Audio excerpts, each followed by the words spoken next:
तो यशोदा मैया सुबह सुबह दधि मंथन करती हैं। श्री कृष्ण जाग जाते हैं, उठ के आए और यशोदा मैया से जिद करने लगे, मैया हमको माखन चाहिए, हम माखन खाएंगे। यशोदा मैया कहती है लाला थोड़ी देर रुक जा, अभी ताज़ा ताज़ा माखन निकाल के तो को खिला दूंगी। बोले नहीं नहीं हम तो अभी अभी खाएंगे, जिद करने लगे। तो मैया यशोदा लाला के दिमाग को दूसरी जगह केंद्रित करने के लिए दूसरी कोई चर्चा शुरू कर देती है। दोनों आपस में बैठ के बात कर रहे थे। ठाकुर जी लाला को गोद में लेके मैया यशोदा बड़े प्रेम से खिला रही थी। तभी मैया को ध्यान आया कि थोड़ी देर पहले मैया चूल्हे पर दूध गर्म करने के लिए रख के आई थी। दूध उबल गया होगा, फैल ना गया हो, ये सोच के यशोदा मैया बड़ी जोर से भागी, लाला को धरती पे बिठा दिया गोद से उतार के और दूध बचाने के लिए भाग गई। जैसे कन्हैया ने देखा कि हमारी मैया हमको छोड़ के दूध बचाने चली गई, तो ठाकुर जी तो एकदम नाराज होके एकदम गुब्बारा बन गए, मुंह फुला के बैठ गए। अच्छा मैया की इतनी हिम्मत, हमको छोड़ के दूध दही बचाने चली गई, मतलब हमसे प्यार नहीं है, दूध दही से प्यार है। लो अभी देखे देते मैया के दूध दही के प्यार को। तो ठाकुर जी ने निकाली अपनी बांसुरी और जितने भी दही के माखन के मटका टंगे थे भगवान ने बांसुरी लेके सब फोड़ दी। पूरे घर में दूध दही की नदियां बहने लगी। छोटे छोटे ग्वाल बाल आ गए, खाने पीने के लिए बंदर आ गए। ठाकुर जी के पक्के यार हैं ब्रज के बानर, आए सब दूध दही का पान करने लगे। यशोदा मैया ने देखा बड़ा शोर हल्ला मच रहा है, बड़ी खटर पटर हो रही है, तो कुछ तो गड़बड़ है। तो यशोदा मैया छुप के दबे पांव धीरे धीरे धीरे धीरे लाला की ओर बढ़ती जा रही हैं। और जैसे कन्हैया ने जरा सी पायल की मैया की आवाज सुनी तो तुरंत ठाकुर जी उठ के जोर से भागे। लाला आगे आगे भागे, मैया पीछे पीछे भागी और दौड़ लग गई पूरे नंद महल में। दोनों मैया बेटा भाग रहे हैं। मैया यशोदा पकड़ने को भाग रही है और कन्हैया बचने को भाग रहे। भागते भागते भागते अंत में यशोदा मैया ने लाला को पकड़ा, रस्सी ली, एक उखल से रस्सी से बांध दिया और बांध के भीतर काम में लग गई। ठाकुर जी ने देखा मैया तो हो गई व्यस्त, अब अपना काम हम चालू करते हैं। ठाकुर जी ने तुरंत उस उखल को गिराया और गिरा करके उसको घसीटते घसीटते अपने आंगन के 2 वृक्षों के बीच में ले आए और बीच में लाके वृक्षों के बीच में उखल को अड़ा करके उसमें जोर से झटका लगाया। जैसे झटका लगा दोनों वृक्ष धरती पर आकर के गिरे और उन्हीं दोनों वृक्षों से 2 दिव्य पुरुष प्रकट होके भगवान की स्तुति करते हैं। ये जो 2 वृक्ष थे पिछले जन्म में कुबेर के बेटे थे। इनको नारद जी का श्राप मिला था कि तुम दोनों वृक्ष बन जाओ, तो ये वृक्ष बने और भगवान ने इन दोनों का उद्धार किया। इस प्रकार भगवान ने यमलार्जुन पर कृपा की है। फिर श्री ठाकुर जी ब्रज की माटी खाते हैं। ब्रज की भगवान ने माटी खाई और मुख में अपनी यशोदा मैया को ब्रह्मांड का दर्शन कराया। ये सब लीला आती है।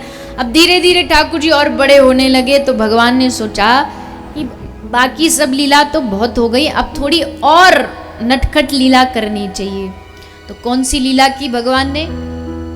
भगवान ने अब ब्रज में माखन चुराना आरंभ कर दिया, माखन चोरी लीला। और माखन चुराने के लिए अब देखो चोरी जब होती है ना तो अकेले तो होती नहीं, एक दूसरे की सेटिंग करनी पड़ती है, ग्रुप चाहिए। अच्छा जो ग्रुप होगा तो उसमें जो चोरी है वो बड़े स्मूथली चलेगी, आराम से चलेगी।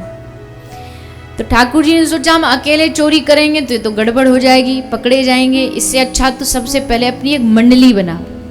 तो भगवान ने अपनी चोरी की एक मंडली बनाई और उसका नाम रखा बाकायदा चोर विद्या प्रसारण मंडल समिति। समिति का नाम रख दिया गया। अब कोई भी समिति होती है ना तो उसमें सब अगर अच्छा काम कराना हो तो सबको अपना अपना काम बांट देना चाहिए।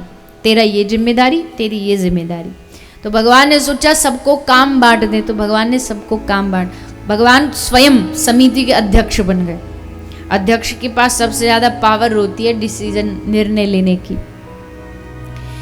एक को मंडली में से सीआईडी बना दिया। उस सीआईडी का क्या काम होता था कि गांव में जाके पता लगाओ आज कौन सी गोपी घर पे नहीं है, आज किसके घर ताजा ताजा माखन निकला, तो वो सब आके उनको सूचना इन्फॉर्मेशन देता था कि आज कन्हैया वो यमुना पे गई है, चलो।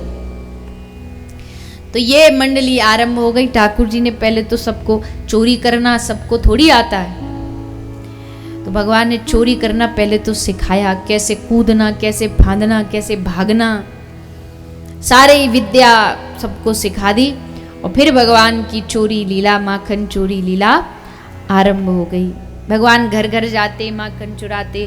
बहुत सारी भाव हैं चोरी लीला के, तो ब्रज में असंख्य भाव हैं। कभी भगवान किसी गोपी के घर जाते, कभी किसी के घर। गोपी पकड़ने का प्रयास करती, पर ये किसी के पकड़ में आने वाले थोड़ी हैं, कुछ ना कुछ बहाना बना के निकल जाते। एक गोपी नई नई आई ब्रज में, सब गोपियों को बोली, अरे तुमको एक छोटा सा बालक नहीं पकड़ा जाता, देखो मैं पकड़ के दिखाती हूँ। सब बोली, अरे तू नई नई आई है ब्रज में, भी जानती नहीं तू कान्हा को, बड़ा चतुर चालाक है। गोपी बोली, चिंता मत करो, हम उससे भी ज्यादा चतुर चालाक है, हम पकड़ के दिखाएंगे। अरे ठीक है, पकड़ लो। तो एक दिन ठाकुर जी उसके घर चोरी करने आए, उसने पकड़ा कृष्ण को और पकड़ करके रस्सी लेकर के ऊखल से बांध लिया। बांध रही थी कि यशोदा मैया को यहीं बुला के लाऊंगी, मैंने सुना है अगर तुझे नंद महल ले जाते हैं तो तू रास्ता में से भाग जाता है, तो इसलिए यहीं तुझे बांध के जाऊंगी, मैया को यहीं बुला के लाऊंगी। तो गोपी और रस्सी से कन्हैया को बांध रही। अब जल्दबाजी में उसको इतना उत्साह था मैया के पास जाने का कि रस्सी तो बांध गई पर उसमें गांठ लगाना भूल गई और भाग गई मैया के द्वार पर। अरे मैया चल देख, तू कहती तेरा छोरा चोरी नहीं करता, देख चल मैं बांध के आई। प्रत्यक्ष को प्रमाण की क्या आवश्यकता, तो चलो देखो। यशोदा मैया बोली चलो दिखाओ। आई यशोदा मैया। अब जैसे मैया आई तो मैया बोली कहाँ है, बोले देखो ये बंदरा। और जैसे बंदरा देखा तो ऊखल से बस रस्सी रस्सी लपेटी हुई, कन्हैया गायब। मैया बोली कहाँ है, अरे मैया अरे मैं तो यहीं बांध के गई थी, कहाँ भग गया मैया, कुछ पता ही नहीं। मैया ने खूब सुनाई उसको, मेरे छोरा से चिढ़ती हो, मेरे छोरा को चोर साबित करती हो। सब सखियां कह रही देख हमने कहा था ना मत पर चक्कर में फंसेगी, फंस गई अब।